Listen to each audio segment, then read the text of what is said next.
哪下妹？像是神奇开关，一碰到铜腕，谢金健爷爷好像进入快乐的任意门。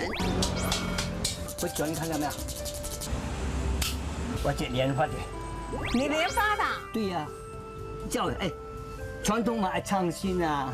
更厉害的是这风筝，12生肖加12星座的大型风筝，还有孙悟空、铁拐李、卡通青蛙，绘画制作也全是谢爷爷一手完成。这些很重哎。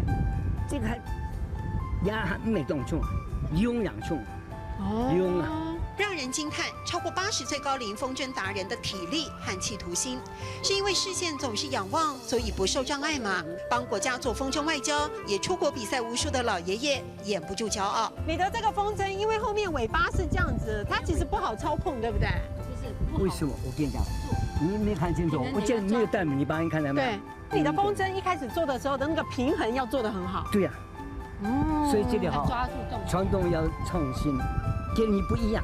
他先做，你不让先做的，你先做，他还可能过地哦。我再改良它，改良，我行，你就赢他了。对，抓到重心就行了。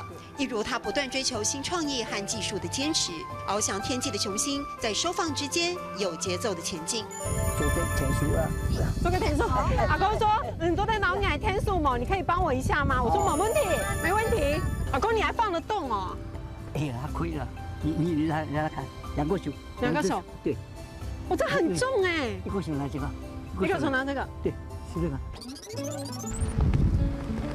85岁的谢爷爷依旧怀抱着赤子之心，也让我们看到了真心喜爱一样事物，并起身投入热情，散发的活力。做得老矮天數冇問題，做得老矮